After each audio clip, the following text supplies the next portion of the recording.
And the title of my talk, as Nico said, is Designing a Research Infrastructure to Facilitate Place-Based Transformative Change.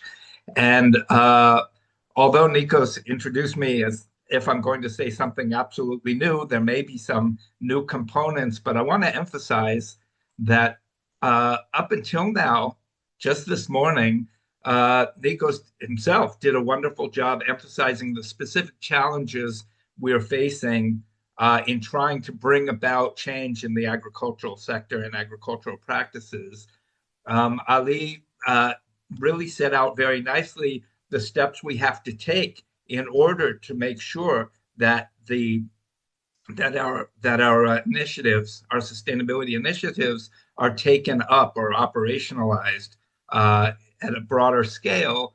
Veronica gave an example of what I'm going to present at the network scale of a place-based transformational research platform. Her example was in Austria. And then this previous talk right before the break by Gertrude was really what I think is the next phase or the cutting edge of our research now that we have very solid and grounded research results and pilots and living labs. The next question that we're going to be asking is really those questions, governance questions. What's preventing our ideas from becoming much more broadly applied? So the challenge, so I'm already on solid ground here, so some of this may seem a little repetitious, but I'll try to put it all in one kind of holistic package of how do we make these things happen on the ground, or how are we trying to do it in eLTER, which I'll explain in a bit what the eLTER is. So the challenge is a challenge that we're all very familiar with. We all start our talks with the global sustainability challenges of climate change, of nutrient accumulation in the environment, of biodiversity loss. And this is a very common slide to start all of our sustainability lectures. So the challenge is very acute and recognizable to us. But the problem is that with all of our accumulated scientific knowledge, with the IPCC, with all of the environmental research, the things that we're generating as biological scientists, ecologists, we're still not having the impact to reverse at a global scale the direction of these challenges. That is, climate change is not abating. Biodiversity loss is not abating, and we could go through several other problems. At the local scale and at the regional scale, we're having some successes, and we could have a different talk about that, how some ecosystem indicators are improving at local or regional scales, but certainly not at the global scale. And Nobel Prize laureate Elinor Ostrom, along with her colleagues, pointed out to us already 20, 30 years ago that with all of our accumulated scientific knowledge, if we don't resolve the socioeconomic and governance issues, then we're not going to be able to resolve these problems, because we're going to be playing with the details around the edges, but we're not going to be addressing the fundamental drivers of our global challenges. And I think Nikos himself said something very similar both yesterday and today. We have so many good proofs of concept and pilot projects. So how do we mainstream them? How do we turn our projects into the mainstream and hopefully then reverse at least the global challenges that are driven by agricultural practices in the context of this talk? So the challenge again is doing the same thing over and over again, trying to correct things at a very small scale, but still being overridden by the global trends in population growth or consumption, in other things that are other policy challenges that are not letting us get to dealing with these sustainability issues. So Ostrom herself had several insights from her studies of sustainability at the local scale, including the importance of long-term monitoring, including the recognition of ecological limits and not allowing our systems, even in framing it as trade-offs not allowing our systems to get to those ecological limits, communication within communities, participatory processes, things that at this point we're all very familiar with, because thankfully, at least at the academic scale, these things have already entered into the mainstream of academia and scientific research. The IPBES has been responsible for really promoting this idea of transformational change. And what is transformational change?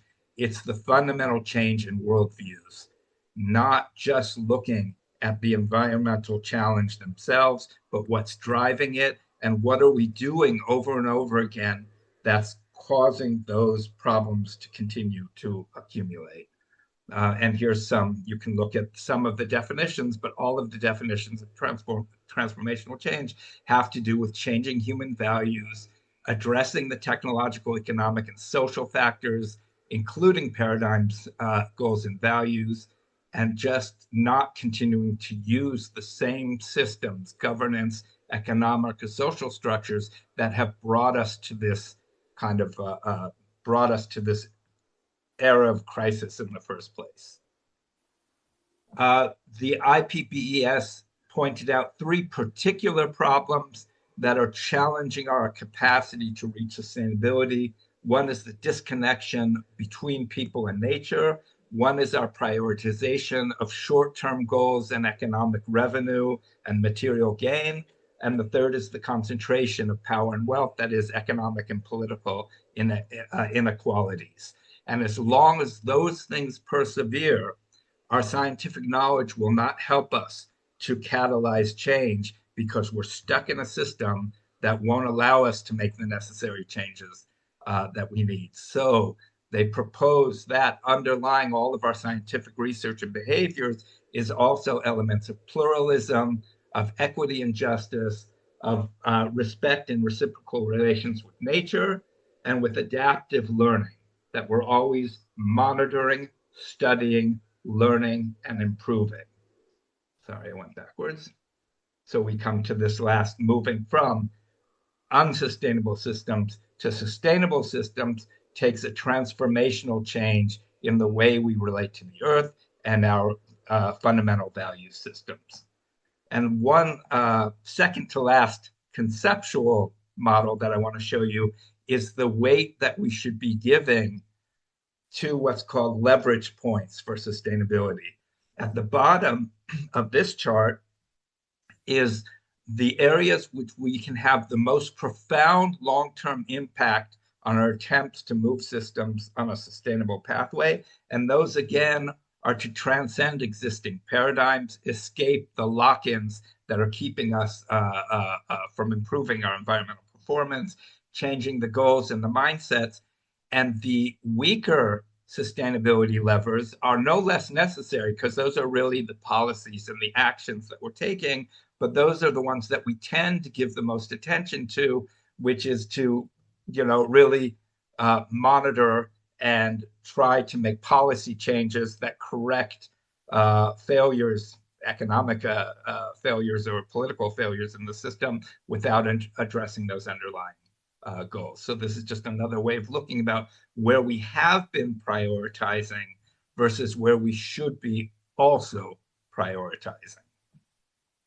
And lastly, and this brings us directly to the emphasis of my talk now, we understand that there are sustainability pillars: the economic, the social, and the environmental.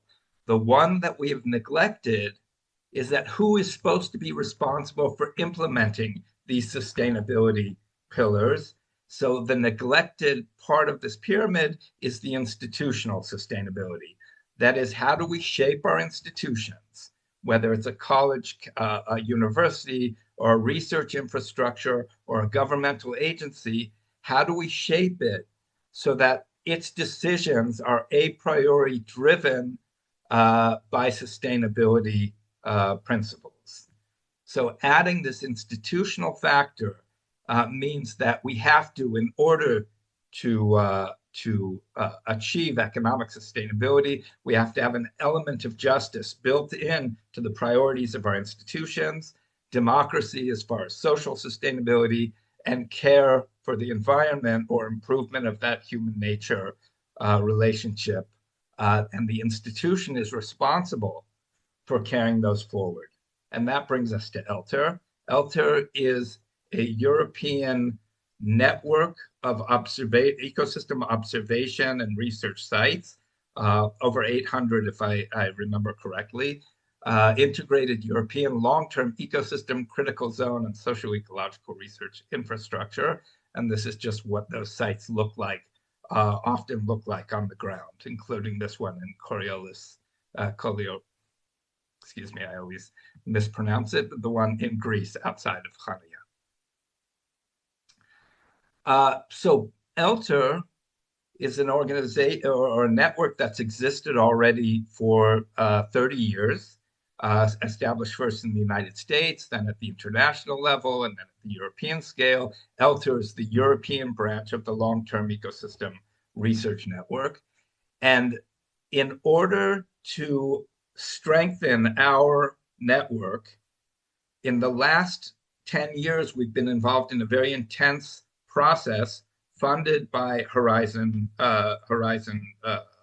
grants to become a European research infrastructure consortium that is recognized by the governments in Europe as an organized research infrastructure. And to do that, we wrote a strategic plan, and the strategic plan gave us the first opportunity to establish the institutional sustainability requirements so that everything leading out from our strategic plan would be committed to these sustainability activities. So some of the extracts I took from our strategic plan are to support management and policy making, to look at the whole system approach, which also Ali brought up in his talk this morning, an integrative transdisciplinary research framework, to build on robust knowledge and empirical evidence, and to comply with and be relevant to the UN sustainability goals. So in order to fulfill that, we've committed ourselves to a research model called the whole systems approach in in situ research and life-sustaining systems. That is, all in the aggregate, all of our research integrates human and social systems over multiple spatial scales, starting from the soil and up into the atmosphere, including the social system. Social ecology is integrated into our biophysical monitoring and research. So we're looking consistently at the interaction between human and biophysical systems and their feedbacks between them. And we integrate our research into the community and assuring policy relevancy. And when I say into the community, it means that we try to focus on co-production of knowledge. That is, putting our research questions together with our communities, with our stakeholders, and then working with them through the research process and feeding the research back into the policy and back into the stakeholder community. Collaborative, reflexive, integrative, iterative, and relevant. In order to do that, we take a systems orientation. We have to be very reflexive. We try to elevate the role of stakeholders in our community, not just to be lectured to or consulted, but also to be part of the process of identifying the problems and working together with the monitoring and solutions. I think I'm starting to run out of time, so I'm going to speed up a little bit. These are examples of place-based research. Now, in order to work with stakeholder communities, we have to have a consistent long-term relationship with these communities so we don't just establish observational sites that monitor ecosystem variables, but also have teams that work with the communities around those monitoring sites, again, to identify the problems and share with them information. So here's examples from Greece, from France, from Austria, which you saw in Veronica's talk.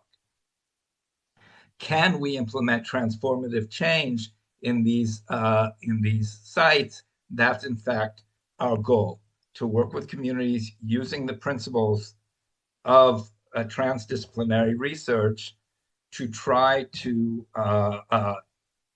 reassess values and reassess behaviors at their core, rather than just trying to correct the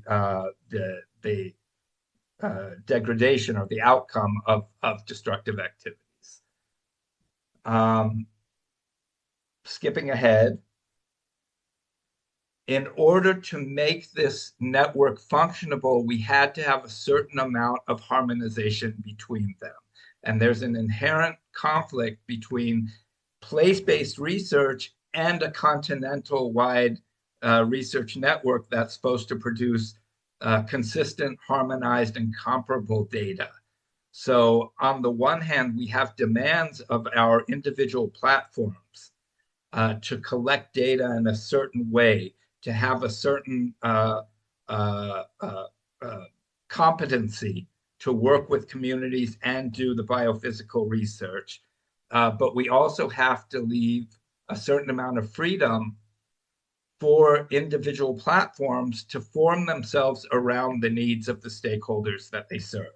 So if you understand, there's a little bit of tension between trying to be place-based research, but also trying to be a constructive partner in a continent-wide research infrastructure. So we do demand harmonized criteria of our platforms across Europe, including how they define their boundaries, how they manage and finance their activities, that they have an element of stakeholder engagement, that they're collecting the same core data across the continent, so it's comparable, and that their research program includes all the elements that I spoke about up until now. There are some tailored criteria, that is, individual platforms can do as they see fit with their local populations.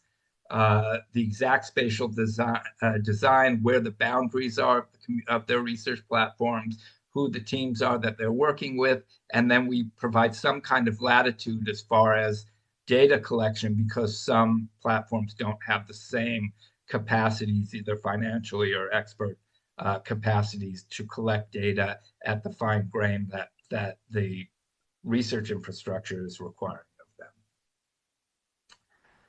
And with that, I'm going to conclude. So you saw the essential elements that are included in these platforms in order to be more relevant and have a greater opportunity to try to address underlying values and principles, and to work with communities towards deeper changes in how they manage their resources. Here, I'm just reminding you again that the sustainability goals of the United Nations recognize the factors that have to be included if we are going to realize sustainability. And those also include gender equality, and those also include peace, justice, and strong institutions, and not all biophysical indicators.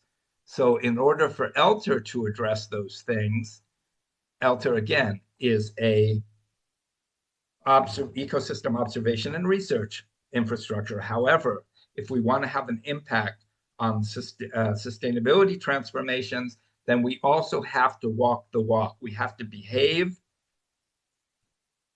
in a way that reflects the same value systems that we're trying to teach. So we have very explicit ethical guidelines, a gender equality plan, a socioeconomic impact assessment that's very much wrapped up in whether we are providing the community with the research and the policy insights that we claim we are going to do, and of course the strategic plan, which I showed you before.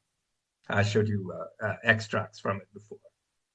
So with that, I'm going to conclude, and thank you again for the opportunity. I hope that there are pieces of the things that you saw within what we are trying to implement in eLTER that you may be transferable into your research endeavors and your projects.